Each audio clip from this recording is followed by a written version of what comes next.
Hola chicos, this is Ms. Schaefer. Today we're going to do a quick review of direct object pronouns.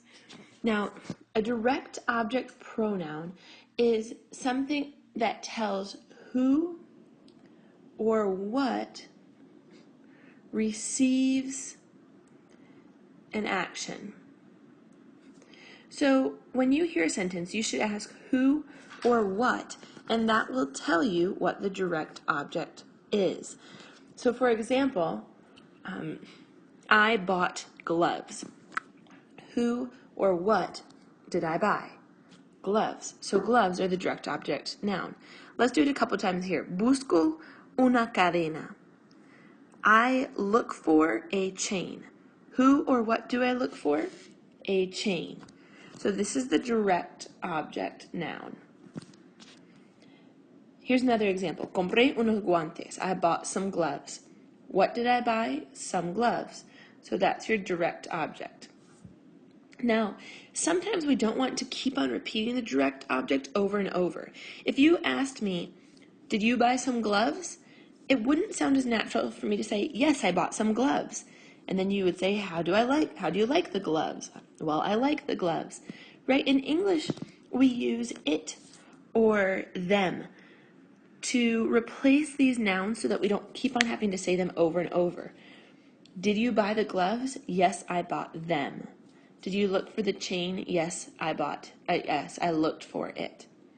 Okay, so the it and them, those are called direct object pronouns. They replace the direct object nouns.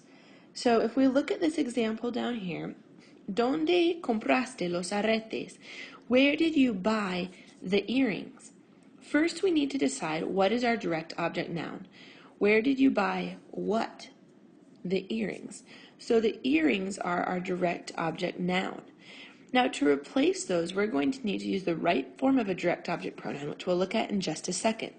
So we said, where did you buy the earrings? And then here's the answer. I bought them in the Sanchez jewelry store. Let's go ahead and look at the different DOPs that we need to use depending on the number and gender of our nouns. So, here we have the singular ones, just for one, that would be the it. Then over here is the plural, when we want to say them. We have feminine and masculine.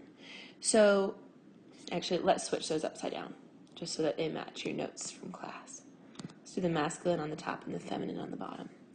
So the singular masculine is lo, the singular feminine is la, and the plural masculine is los, and the plural feminine is las. So if somebody asked, do you have my bracelet? First we need to find out what is the direct object noun. Do you have what? My bracelet. Now we know that my bracelet is singular and feminine, so what are we going to replace it with? La, the singular feminine form. Let's do one more. Do you have my rings? Who or what is the question to find the direct object noun, my rings. So we see that this is plural and masculine. So which form will we use? Los. The last thing that we need to talk about with these direct object pronouns is where we put them.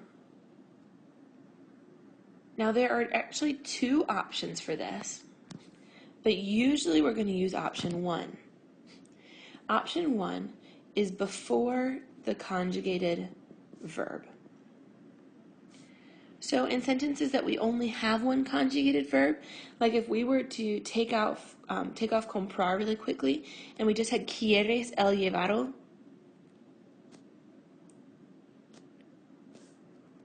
we would have to put the direct object pronoun before the conjugated verb. So we'll go ahead and find out what is our direct object noun. We have el llevado. Do you want what, right? The keychain. So when we write our sentence, what I would recommend is just go ahead and figure out what your verb will be first, quiero, right, because we're answering the question. And then what are we going to use for el llavero? This is masculine and singular, so we need lo, and we're going to put it before the conjugated verb. Lo quiero. I want it. Now our second option is that we can attach the DOP to an infinitive verb. So for example, in this sentence that we have up here, ¿Quieres comprar el llevaro? Do you want to buy the keychain? So we have two options, just like we looked at up here. We could put it before the conjugated verb. So if we had quiero comprar, we could take this lo and say lo quiero comprar. I want to buy it. Now, we also have one other option. We could instead choose to attach it to the infinitive. So it could be quiero comprar lo. I want to buy it. Thanks for watching this video today. If you have any questions, feel free to come see me or send me an email. And buena suerte!